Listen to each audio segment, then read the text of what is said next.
clase.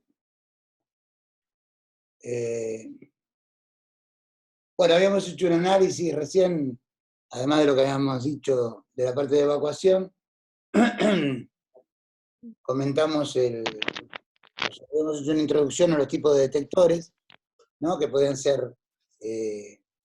municipales o externos, o tipo de alarma interno. Bueno, explicamos cada uno de los casos, dijimos que nos centralizábamos en la posibilidad de poner dentro de las posibilidades de los combinados, que son audibles y visuales, para que todo el mundo pueda detectarlo, o detectar la alarma.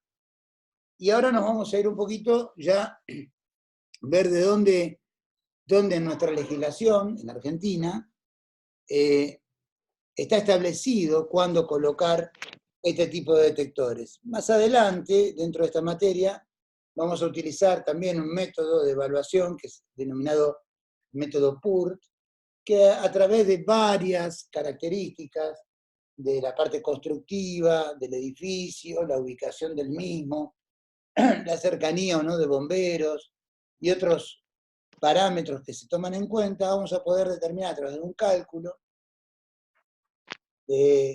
las recomendaciones que nos da ese método, según las ordenadas que logremos en la gráfica, dónde vamos a caer en esa gráfica, y ahí nos va a indicar si es recomendable, por ejemplo, un sistema de detección automática o no en una instalación.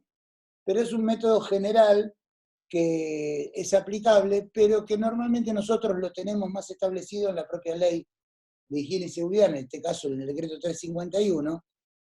Ustedes recordarán que vimos en clases anteriores, hemos hecho hincapié en el cuadro de protección contra incendio, ¿lo recuerdan, no? Ese que era una planillita bastante compleja y completa, donde habíamos evaluado las actividades, los riesgos, y había dos grandes columnas que hablaban de construcción y otra que hablaban de extinción. ¿Lo tienen ¿Eso es presente? en la ley, profe? Y eso está en el 351. Ah, sí. A ver si vamos a verlo así. Voy a buscar acá en cuadro de protección contra incendio.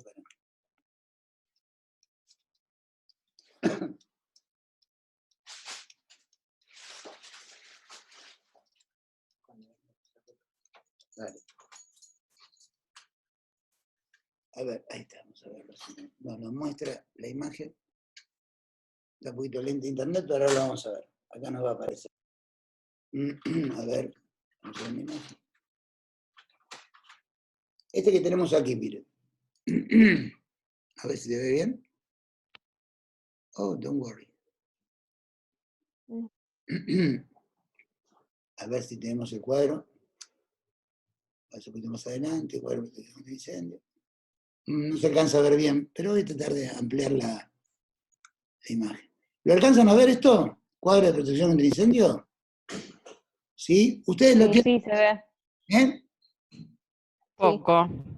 Poco, bueno. Se ve borroso. No, vamos a buscar. Si haces zoom se va a ver mejor. Sí, el tema es que estoy haciendo zoom, pero ¿sabes qué? No es el zoom que estamos queriendo ver. Vamos a ver si lo podemos acercar un poquito más. Vamos a acercarlo un poquito más, a ver si nos permite acercar un poquito más. A ver, ahí lo tienen que estar viendo un poquito mejor ya. No lo están viendo bien. Bueno, pero no importa, vamos a buscarlo en la ley. ¿Tiene el 351 ahí a mano? Sí. Bueno, hay que buscarlo dentro del capítulo 18. Pero me voy a quedar con esta información que está buena.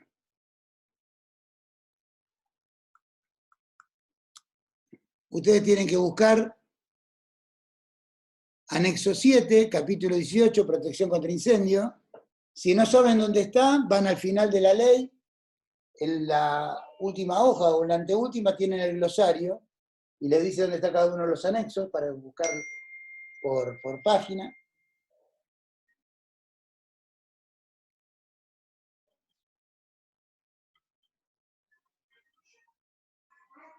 Alguien me está diciendo si por favor los agrego. No, yo agregué a todo el mundo. No, pobre, no me avisó. Mil disculpas. Mil disculpas. Sí, estaba ahí, ¿eh? Lo que pasa es que son un poco puntuales los chicos. Disculpa, chicos, que no los había hecho ingresar a la sala. ¿Lo encontraron? ¿Qué cosa? Me hice reír. ¿Cómo qué cosa? El anexo 7, que hay que buscar en el decreto 351. Página 155. Fantástico. ¿Ahí está el cuadro de protección contra incendio? Sí, Sí, sí. Excelente. A la vista. Salud. thank you very much. Bien. Este cuadrito lo tienen ahí un poco más legible, ¿no? ¿Sí? Bueno, Sí, sí. acá dice los usos que están contemplados. Después viene el tipo de riesgo. Hay dos columnas pequeñas que habla de situación 1 y situación 2, S1 y S2. No lo vamos a ver en este momento. Otro que dice construcción, no lo vamos a ver y vamos a ir a extinción. ¿Sí?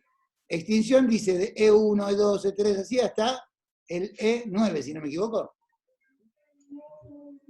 ¿Sí o no? 13. 13 no. es, sí, Sí, 13. 13, perfecto. Bueno, ¿Puede ser? sí puede ser. Vamos a manejarnos dentro de la ley. Y lo que yo tengo en la diapositiva que les estoy mostrando,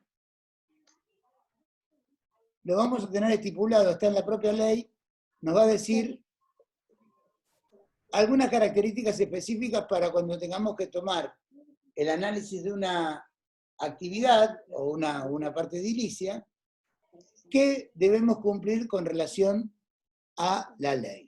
Entonces, lo primero que nos aparece,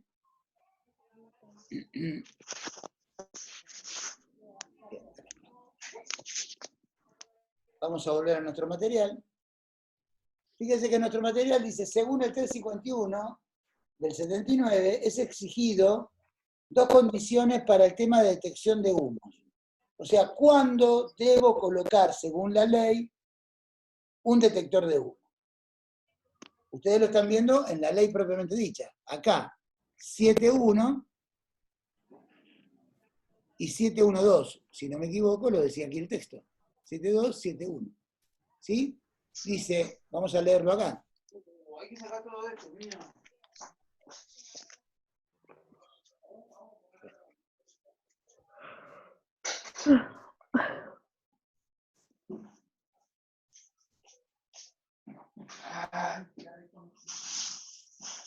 Fíjense en acá donde dice 7.1.7, porque ahí lo abreviaron a 7.1. No detallaron los subíndices. ¿Bien? 7.1.7, este que está aquí. Todo edificio que supere, ustedes búsquenlo en su propia ley. ¿Cómo se hace eso? Van al título que dice Condiciones Generales de Extinción, 7.1. Para atrás, tienen que retroceder de donde están del cuadro de protección contra incendio. Yo no tengo la ley acá porque la dejé en la oficina y todavía no la pude ir a buscar. ¿Lo encontraron? Condiciones Generales de Extinción. Sí, sí. ¿Sí, sí? Sí. Sí, lo tenemos. Muy bien. Entonces ahí nos dice que todo edificio que supere los 38 metros de altura cumplirá con la condición E1 y además, después vamos a ver que la que es la E1. Vamos a hablar específicamente acá de detectores de humo. Y además, contará con una boca de impulsión. Los medios de escapes deberán protegerse con un sistema de rociadores automáticos completados con avisadores y o detectores.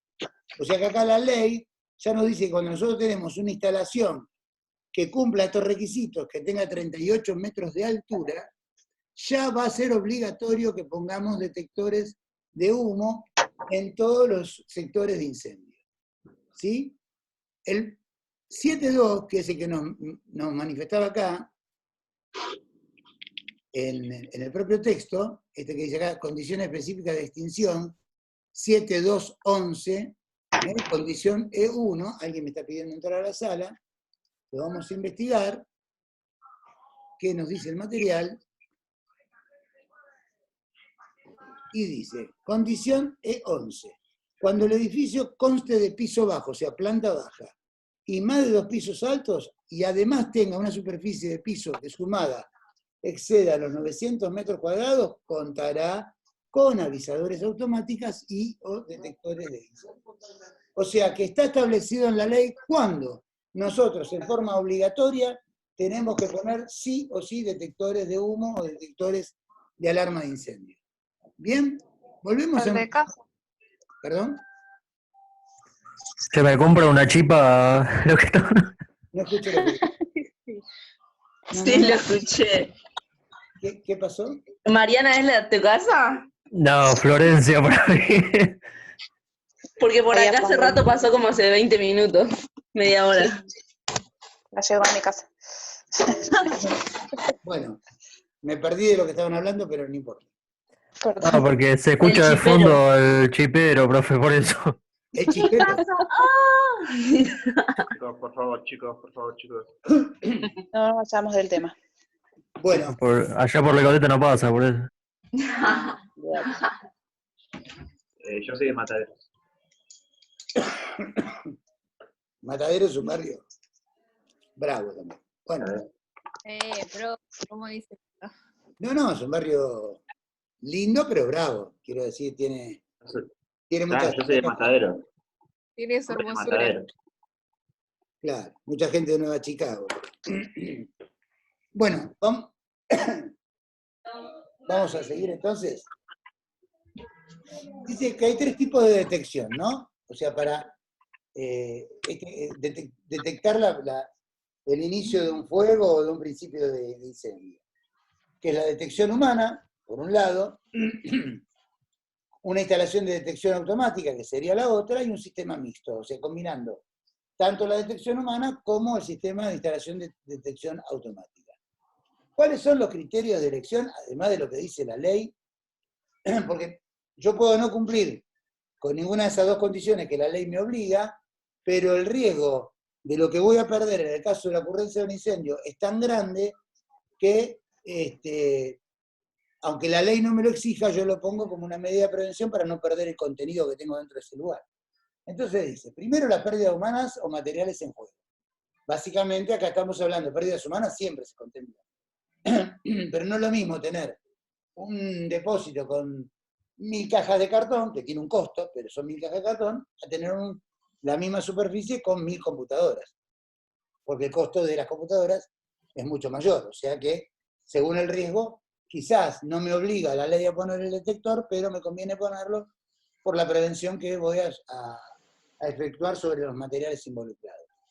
La posibilidad de vigilancia constante y total por persona, o sea, si yo tengo un lugar donde normalmente no hay gente, o sea que es en forma eventual, y no tengo esa posibilidad que un humano detecte el inicio del incendio durante la totalidad del tiempo de tareas, o de que el lugar está, digamos, que no hay ocupación total durante todo el tiempo, bueno, me va a recomendar seguramente el sentido común poner un sistema de detección. ¿Bien? Porque digo, no hay nadie, pero me va a avisar que está pasando algo. La rapidez requerida, vuelvo al caso anterior, según el riesgo de lo que pongo en juego, de los materiales y la vida de personas, cuanto antes actúen, mejor. O sea, cuanto menos personas hay o menos materiales involucrados, capaz tengo más tiempo de reacción, porque en definitiva no hay tantas cosas en juego. Ahora, si hay muchas cosas en juego, la inmediatez es lo que va a priorizarse. La fiabilidad requerida, porque ¿a qué refiere esto? No es lo mismo la observación de una persona, ¿bien? Porque es fiable. ¿Qué quiere decir? Una persona puede estar distraída mirando por una ventana cómo están estacionando un auto en la vereda del frente, y en ese momento se está produciendo un inicio de fuego y él no se dio cuenta. ¿Bien? Y cuando se da cuenta ya es tarde. Por eso dice que es fiable. No quiere decir que lo haga a propósito, pero bueno, está en otra cosa, está distraído. Los detectores claramente no van a padecer ese inconveniente, porque justamente cuando perciban la diferencia van a emitir la señal correspondiente. Su coherencia con el resto del plan de emergencia, bueno, que sea lógico y razonable con la planificación establecida, y evaluación del costo y beneficio, por supuesto. La instalación de detectores siempre lleva un costo adicional, no solo el costo de la instalación, sino después del mantenimiento, porque según de los sistemas que hay algunos que se funcionan directamente conectados a la red eléctrica y otros que tienen baterías recambiables, pilas, baterías de las chiquitas, y eso en el tiempo hay que hacer mantenimiento, tiene un costo adicional, también tiene un costo el tema del mantenimiento porque hay que hacer una planificación de cada cuánto tengo que cambiarle la pila. Bueno, un montón de serie de gastos que hay que evaluar, pero que claramente, si el detector me avisa a tiempo y yo puedo evitar perder todos los materiales que tengo adentro, ese costo no va a ser tan importante, sino va a ser una verdadera inversión. Bueno, dicho esto, vamos a ver los sistemas de detección que tenemos en el mercado. ¿Bien? Dice, los detectores automáticos de fuego están diseñados para generar alarmas tempranas. O sea, antes de que ya se haya propagado el fuego, ¿bien? Ya nos dan una señal de advertencia para poder tomar alguna acción. Dice que para anticipar eficazmente los tipos de fuego que sucederán en un edificio, se debe determinar si el primer subproducto de una sustancia inflamable será humo, calor, llama o gas. O sea, si lo que se va a prender fuego, en su primera emanación me va a dar humo, si solamente me va a dar calor, si me va a dar solamente llama, o es un gas el que está elevándose, o la conjunción de varios de ellos. Lo importante es saber cuál es el más importante. ¿Qué sé yo? Si de repente yo pongo y prendo una bolsa de carbón con madera, ¿qué es lo primero que me va a entregar? ¿Calor o humo?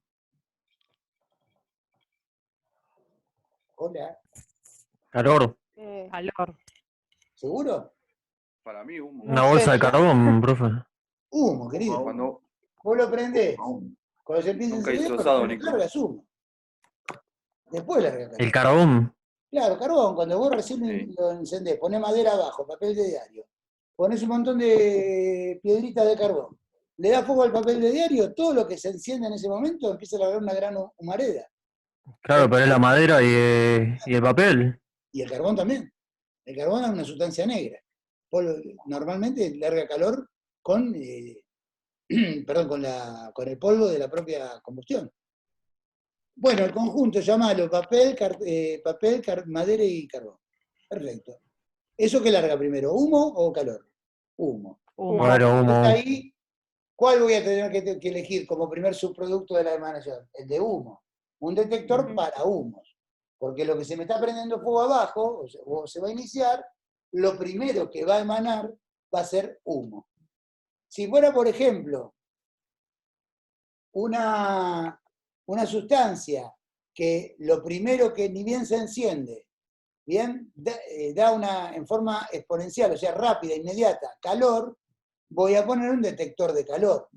Si el subproducto de una sustancia que se está incendiando, se está prendiendo fuego, me va a dar como subproducto inicialmente una llama, voy a poner un detector de llamas. Y si tengo uno que lo que produce son vapores o gases, voy a tener que poner uno de gas. Quiere decir que cada detector que yo instale va a estar adecuado al subproducto que emane de una posible combustión.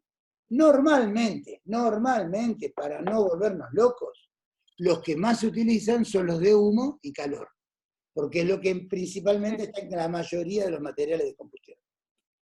¿Sí? Entonces dice, conociendo esta información será posible seleccionar los detectores más apropiados para un residuo.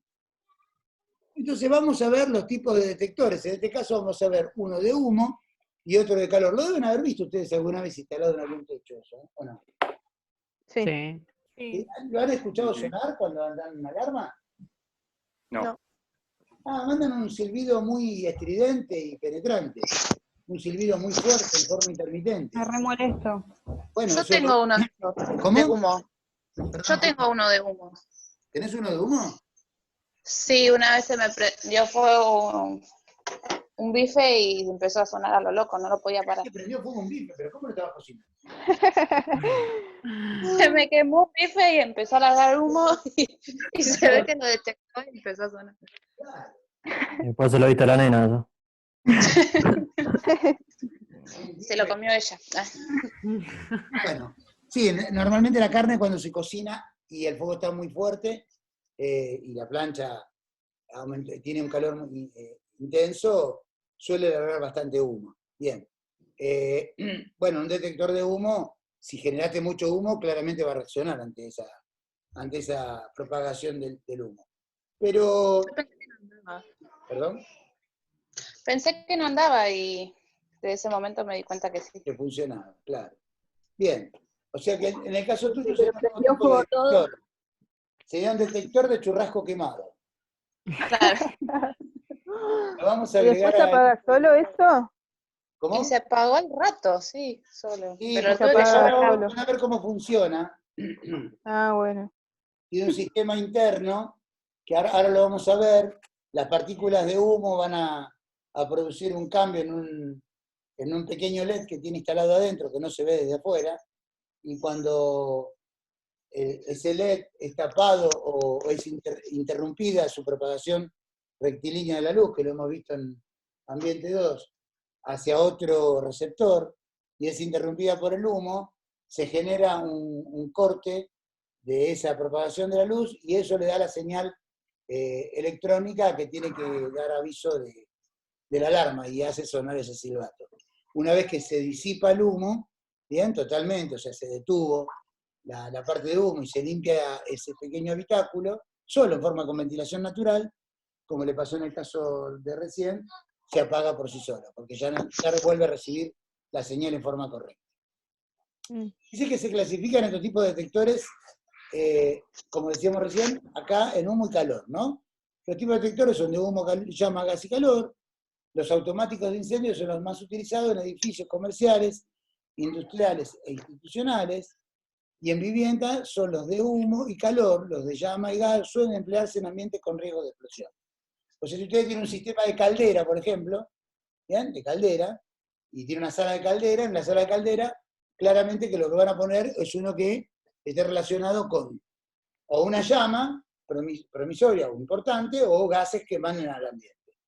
Bien, en cambio, si estamos en un ambiente convencional, en una vivienda, ¿sí? En algún tipo de comercio, también de los tradicionales, un local de venta de ropa, de venta de zapatos, normalmente la detección que se pone son sistemas de humo y de calor. Yo quiero recordarles a ustedes, en el Power anterior, habíamos visto una casita que mostraba cómo se daba la propagación de los humos y los calores hacia la superficie. ¿Lo recuerdan? Hacia el techo, hacia la parte alta de esa habitación. ¿Lo tienen en la memoria o no lo recuerdan? No, no lo están recordando. No lo están recordando. No. Denme un segundo porque lo vamos a buscar, porque es importante para entender este dato. Un segundo, por favor. Profe, estos detectores entonces cortan solos. Claro, después de que se disipa el humo o el calor, vuelven a su estado anterior. ¿Bien? ¿Y el mantenimiento cada cuánto se hace de baterías, por ejemplo? Porque si es eléctrico, bueno. Bueno, casi todos estos elementos en general tienen determinada la vida útil o sea, te dice, por ejemplo, una batería de 9 volt, la vida útil del equipo, digamos, la operatividad, es tantas cantidades de horas, ¿no? Por, no sé, decirte 1000 horas, por decir una tontería. Entonces vos tenés que dividir 1000 horas por 24. Y te va a decir cada cuántos días más o menos deberías ya estar cambiando la pila. Se llama mantenimiento de qué tipo ese. Preventivo. No, no es preventivo. Un 2 para todos. ¿Preventivo es eso? Predictivo. ¿Cómo? Predictivo. Ahora me gusta más. Predictivo. No, es que lo que dijimos, Mario. No, mentira. No mientas, Nicolás. Yo dije predictivo. ¿Qué vas a decir? Mariana. Pasa que hay que ver si lo hacen. Bueno, dentro de la planificación tiene que estar contemplado eso también. Porque, ¿qué te va a pasar si no? Te vas a generar flor de dolor de cabeza. ¿Producto de qué? De que no hiciste las cosas como correspondía. Aguárdame un segundito, ¿no? Y buscar una poquito de eso.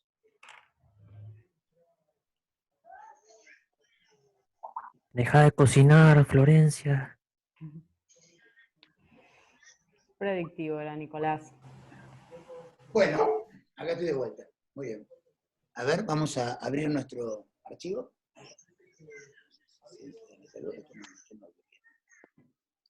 Vamos a minimizarlo. Ah, discúlpenme.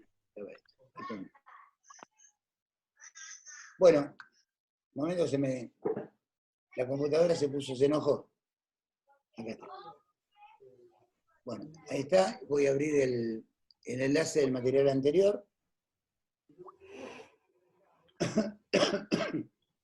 Para que se entienda la instalación. Vamos. Estoy empezando a tener problemas con internet. Hoy hablábamos de ese tema. Ahí está. Bien. Ah, me acabo de pasar. Pará, Mía. ¿Qué pasa con Mía? ¿Se te acordó nomás? Perdón.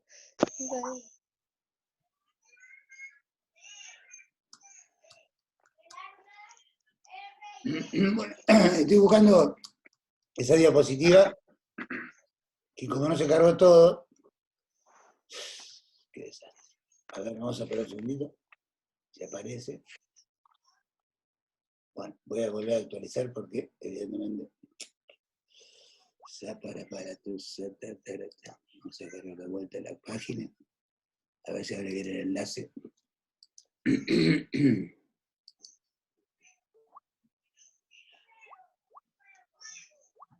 Déjame un segundito porque así vemos en esa imagen, que lo vimos en el video que yo les pasé también de cómo se prendía fuego el arbolito de Navidad.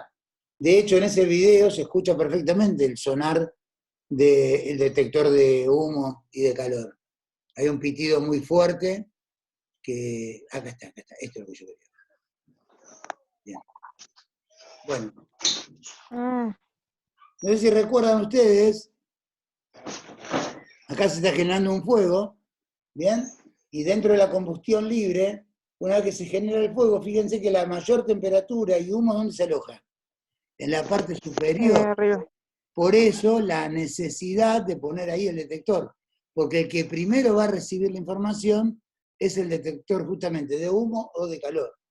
¿Sí? Después, si pueden volver a ver el video que les decía con respecto al incendio que se produjo con el arbolito de Navidad, van a escuchar que en un momento, cuando empieza el humo a avanzar hacia el techo, se escucha un pitido en forma intermitente, muy fuerte, y es justamente el detector de humo, que por supuesto no cumple ninguna función de aviso ahí porque el lugar es chico y ya el fuego se había propagado de forma exponencial.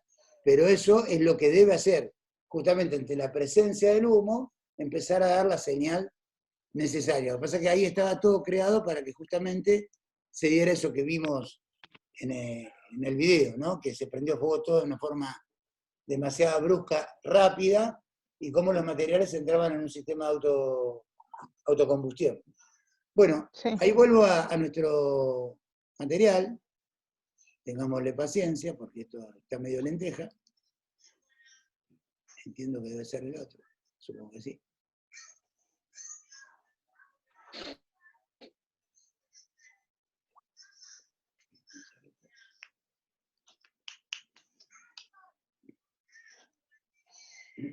Bien, ahí está, ahora sí.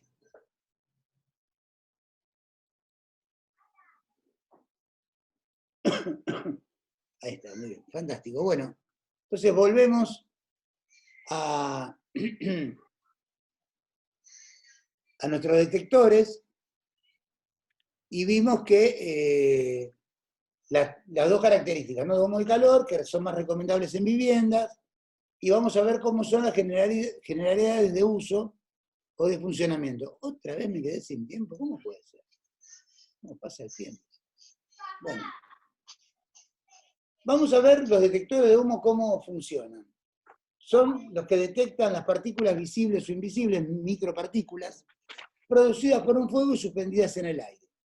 La detección óptica, dice, o fotoeléctrica, para que se entienda, ustedes, para que entiendan el funcionamiento. ¿Alguna vez les habrá pasado ir caminando por una vereda de noche y pasar por la puerta de una casa y cuando ustedes pasan por esa puerta, se enciende una luz en la puerta de ingreso de la casa? Sí, sí, esto. La llaman, son detectores de presencia.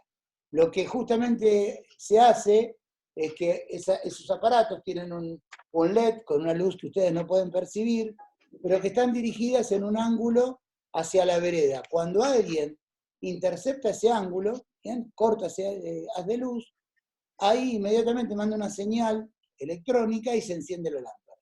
Eso para iluminar las casas. ¿Bien? Detector de presencia. Se usa en sanitarios, se usa en shopping, ¿no? Por ejemplo, para ese tipo de sistemas. O inclusive son lo que llaman fotoeléctricos cuando se encienden las luces de la calle a la noche. Vieron que a una hora determinada se prenden las luces, no están puestas con un reloj, están puestas por una cuestión de oscuridad. Cuanto empieza a oscurecer, este detector percibe la oscuridad y da la señal para encender las luces. Son todos sistemas que funcionan de formas similares, lo único que se lo difere uno al otro, que algunos lo hacen por oscuridad y otros los hacen por presencia de algún humo o interrupción del haz luminoso. La diferencia entre ambas tecnologías está en el principio de funcionamiento, ¿no? Está la óptica y la de fotoeléctrica. Vamos a ver los fotoeléctricos. Principio de funcionamiento de este tipo de dispositivos. Dice, el humo afecta la intensidad de un haz de luz, ¿no? Acá tenemos un haz de luz que está emanándose de un, digamos, está en inglés, de un receptor a un emisor, ¿no? Acá hay un haz de luz. El humo lo puede bloquear u oscurecer el haz de luz. O sea, entra y corta el circuito. ¿Bien? Cuando corta el circuito, ahí se va a producir la detección y la orden. Puede dispersar el haz de luz debido a la refracción o difracción desde las partículas de humo. O sea, puede ¿ustedes se acuerdan cuando veíamos refracción? ¿Qué pasaba entre dos medios de distinta densidad? ¿Qué pasaba con el haz de luz? Había un desvío. ¿Se acuerdan? Sí. ¿Bueno, no se acuerdan? Sí. Ya los aprobé. ¿Bien? Bueno, justamente es el mismo efecto óptico que se produce aquí. Epa.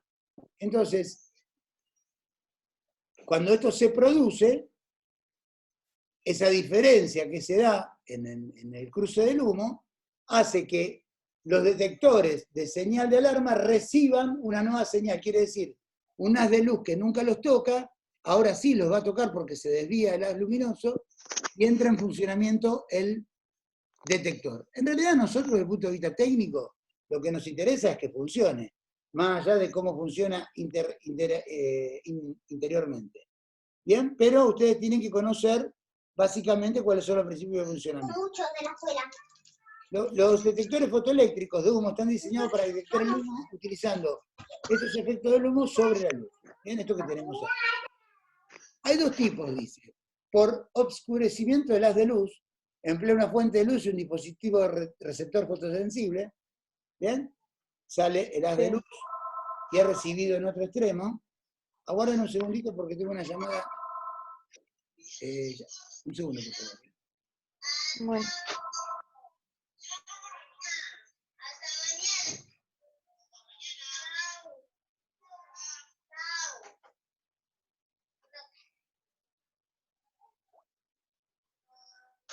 Discúlpenme, chicos, estaba atendiendo a mi mamá. Bueno, como les decía, una interrupción en este haz luminoso va a producir el corte de energía y, digamos, el corte de la transmisión de las de luz, dando la orden para que se encienda, como les explicaba antes, de estos detectores de presencia en la puerta de las casas. Y la segunda, que era la que estábamos viendo aquí en las dos descripciones, es cuando un haz de luz es no obstruido, sino redirigido a través de la refracción a un sensor que no está presente en el lugar. Por ejemplo, como en este caso de aquí. Fíjense que en condición normal, el haz de luz va hacia el vacío y no tiene ninguna intromisión, pero cuando se genera la parte de humo, el haz de luz choca contra él y se va al receptor que, al recibirlo, ahora sí indica el inicio de la acción. O sea, empieza a sonar la alarma. ¿Bien? Vamos a ver dónde hay que detectar o dónde hay que instalar los detectores de humo, ¿no? ¿Dónde no instalar detectores de humo? Primero, en áreas excesivamente sucias o polvorientas, porque si no pasaría lo del churrasco. Arrancaríamos siempre, o sea, si cocináramos churrasco en forma cotidiana, y se acumulan, porque hacemos varios churrascos o cocinamos mucho tiempo con humo, claramente el detector va a sonar cada tanto y realmente no hay ningún foco ígneo. Lo que estamos haciendo, estamos cocinando un churrasco. Ahí no sería un lugar recomendable de poner un detector de humo. ¿Bien? Debe evitarse áreas donde se utilizan fumigantes, materiales productores de niebla o compuestos para limpieza, donde haya mucha polución en el ambiente, que sabemos que hacia la parte superior del ambiente va a llevar material particulado similar al humo, aunque no fuera humo, pero que al hecho de ser particulado va a suponer como si fuera la presencia de humo, no vamos a colocar un detector porque si no nos va a volver locos, se va a accionar cada 10 minutos y nosotros realmente no tenemos ningún riesgo de incendio, sino lo que estamos haciendo es otro proceso productivo, o sea que ahí no iría la recomendación para este tipo de instalación. Sí se podría poner uno, por ejemplo, de calor, ¿bien? En ese aspecto, porque el calor no está dentro del proceso productivo, solo humo o material particular. En otro lugar, en áreas húmedas, cerca de baños con ducha. ¿Por qué? Porque ahí, donde la humedad ambiente se genere, ¿qué pasa cuando uno está en tu casa y te pegas una ducha con agua bien caliente? ¿Qué pasa en el baño? Se llena El vapor. de vapor. Y bueno, entonces va a obstruir la cosa y va a sonar cada 3 minutos. ¿Sí? Según lo que dure tu baño, ¿no? Obviamente. En ambientes muy fríos o muy cálidos, ¿producto de qué? Porque las diferencias térmicas o en algún caso no van a permitir la subida de los humos, y eso va a hacer que nunca llegue el humo al detector, produciendo que se prende todo fuego y el detector nunca se haya enterado. Donde están normalmente presentes partículas de combustión, tales como cocinas, ¿ven? U otras áreas como hornos y quemadores, en garajes. ¿Por qué? Enciendo los motores de los autos y ¿qué pasa con el motor del auto? ¿Qué larga por el caño de escape? El humo. Vapores y humo, ¿bien? En la combustión. Y eso si sube, no quiere decir que me está prendiendo fuego nada, simplemente hay humo. Si tengo un motor gasolero medio antiguo en un estacionamiento, lo pongo en marcha y me llena de humo todo el ambiente, en nada, en milisegundos. O sea que ahí no sería recomendable un tipo de detector de humo.